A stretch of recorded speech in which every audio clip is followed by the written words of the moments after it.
Welcome back to 40 TV with your host 40. Today we're going to add on to our song and previous tutorials here on YouTube, and we're going to change up some loops from sample libraries. A lot of you are using loops in your productions today, and perfectly viable source material, but you don't want to sound like everybody else. So how do you do that? Obviously some of these sound libraries are being sold to lots of individuals. One quick tip, and it's really simple, it's non-technical, is don't use more than 1 or 2 samples from the same sample library or sample CD. So let me play for you what we've got so far here.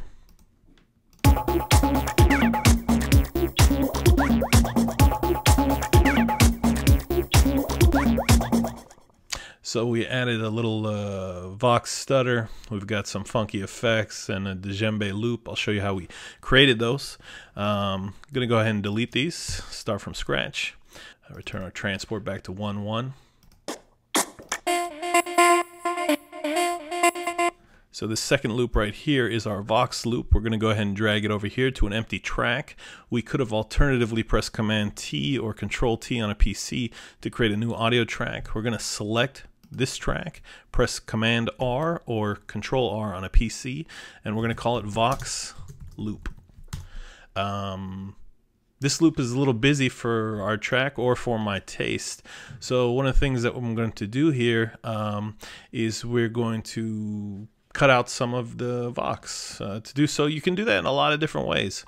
So what I need to make sure is that my envelope information is showing. You make sure that's showing by selecting the E button right here underneath the clip. We don't need the launch, so we can get rid of that. We're actually just going to automate the volume so that it doesn't play certain parts of this loop. Let me see. I think I drew out the first portion here. I'll right click, go down to draw mode, and if I click and drag, I can draw, and the resolution of my drawing is based on whatever our grid setting is here. So right now it's 30-second notes. If I right click and I switch this to 16th notes, then my my resolution is much more coarse. So 30-second notes is fine for what we're doing. I think I automated out this first beginning part to 1-3-3, and then I automated out, let's see, I'm going to click right here and drag as the magnifying glass is showing, and that can allow me to scrub through the loop. I removed, I believe, up until this part, 2-3-3, and then I think the end, this last bit right here. So I'm going to play this back for you with the clip automation. You can see over here in the red, and we'll talk about automation in a future video, that the clip is now being automated and the volume is being automated. Sorry about that. If I move my mouse up here so I can see the zoom icon, I can click and drag and it will zoom out of the clip. I'll go ahead and press play. Okay, so that's a little bit more interesting. One of the issues we may run into is that when we automated this volume out, there's no kind of crossfade happening at the points where it's 0 and where it's 100%. So there may be some pops or clicks.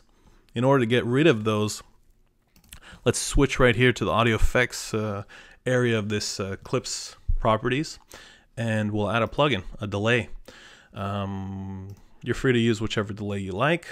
For this particular loop, I'm going to go ahead and add Echoboy from SoundToys. Make sure that when you're playing around with this, that you don't just pick the same presets that I'm picking, but presets are a fantastic way to learn your plugin. I use straight tape, which is one of the vocal presets for this plugin. But obviously I went through several different ones before coming up with this. The time constraints we have in the YouTube video here are not going to allow me to play all the different presets, but one thing that I do want to tell you is that when you call up a preset, it puts all the settings in front of you. So I understand how much dry and wet is being applied to the mix. What's the echo time? It's set to 1/8 notes. How much feedback is being introduced? Is there a low cut or a high cut filter being introduced to this echo? So definitely, this is a great way to learn, not just a delay plugin, but any plugin, right? So again, go ahead and close this. I'll play this back.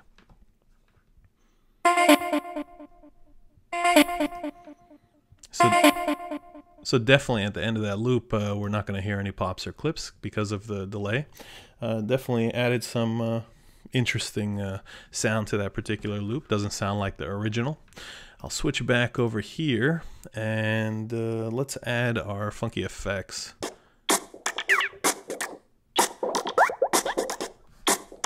So if I click and I drag and bring it over into an empty space, it will create a new audio track with that clip. I'll go ahead and highlight it, press Command R to rename the track. We'll call this Funky Effects. I'll press Enter.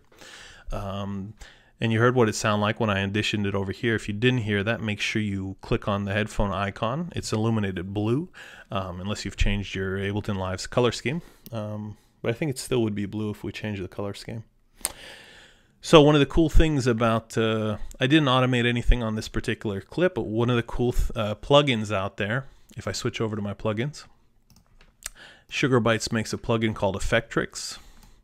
Effectrix is a fantastic plugin that allows you to apply any one or all of these effects to your loop in a sequence style pattern based on your tempo setting right here. Probably could talk about this plugin for a couple hours, so I'm just going to give you a quick introduction and show you what I did to this particular loop to make changes. So for this, I'm going to play the loop, and by the way, my master track's volume is down 5 dB so that you can hear my voice as well as Ableton's output.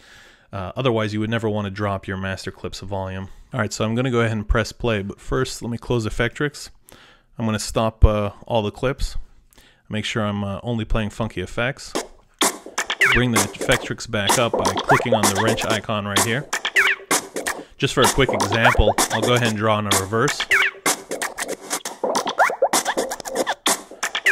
And you can hear how that modifies the sound, or maybe a stutter. Stutter's kind of like a dropout. Whenever you select one of these different effects here, you get that effects controls, so you can modify the settings. Just quickly, I'm going to go ahead and draw in what I did for this particular loop. Obviously, if you have the plugin or purchase it, you're going to want to go ahead and play with it and not just add delay, for example, as I'm adding right now. And I added on 29 and 30. And obviously, this would depend on where your either the notes or the audio is coming from.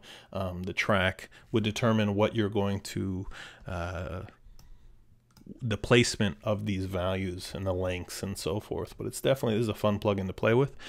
I added crush over there. I think I added chorus to 9 and 10 and reverb to 9 and 10. So I'll go ahead and play this back.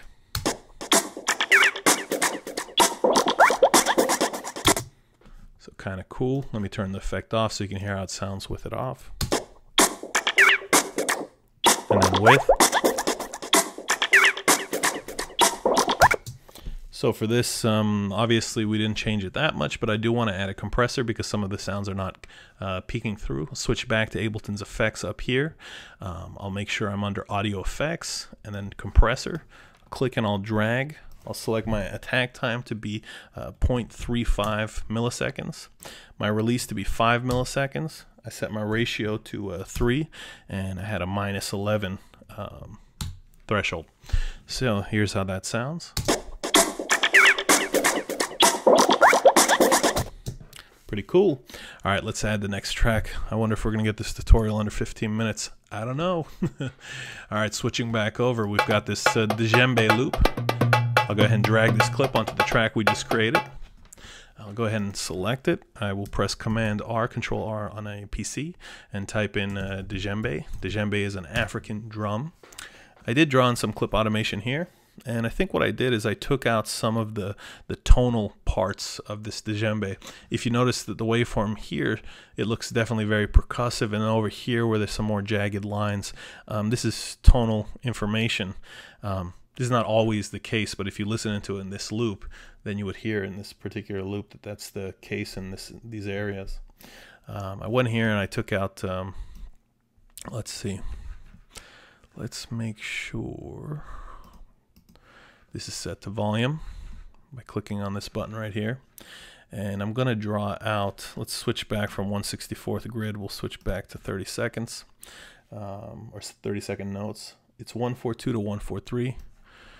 So this, notice I drew out 1/4-3 and I didn't want to do that, so I just come back and draw it in. And then I took out 1/4-4. And I took that out until 2/4-2. So I'll scroll over here.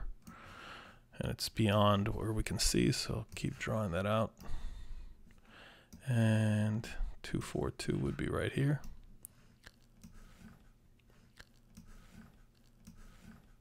Another thing that I did is I switched this to be 4 bars long.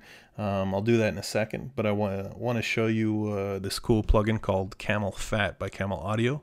Switch over to the plugins here, scroll up until I see CamelPhat. I'll go ahead and drag this over to the djembe track.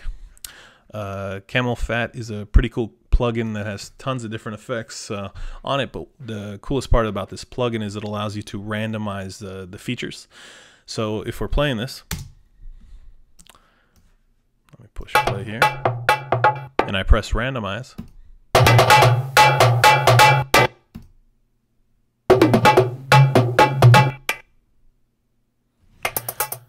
So one of the cool things I want to point out is this has a distortion, an MM filter, a compressor, a magic EQ, a flanger, a BP filter, and an LFO.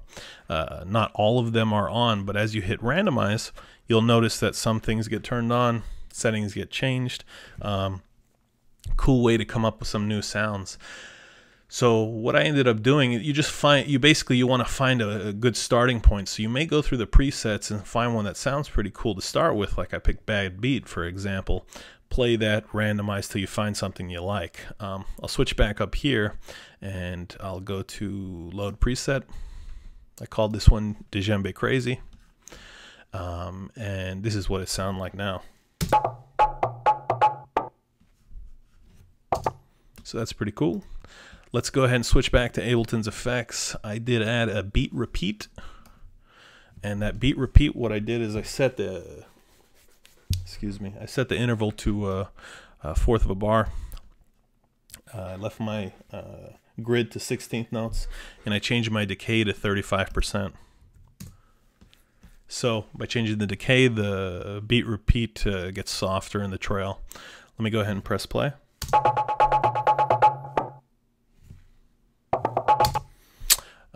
Let's go ahead and make this bar be 4 bars instead of 2.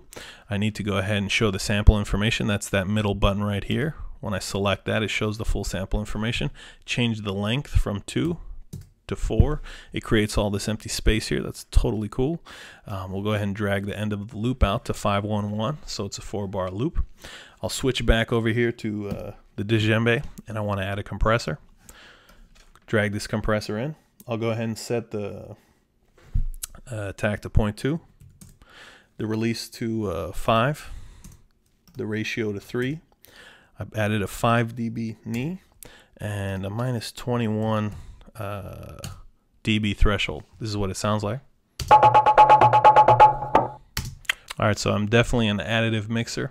We'll talk about that in the mixing portion of this tutorial, or in a future tutorial on mixing for this particular track. Let me go ahead and play everything by clicking on the master here. Make sure this is -5 dB so you can hear me as well.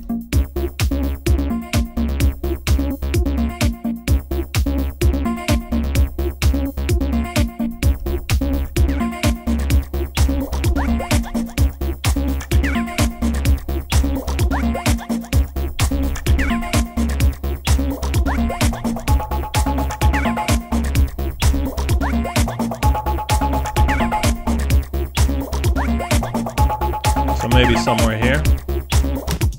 Hope you liked this tutorial. Hope you learned a little something. Don't forget to play around with your loops. Crush them, beat repeat them, echo them, delay them, add reverbs, add some type of distortion, etc. to come up with new and interesting sounds for your tracks. Till next time, guys. Hope you have a great day. Check us out. Make sure you subscribe. Thanks.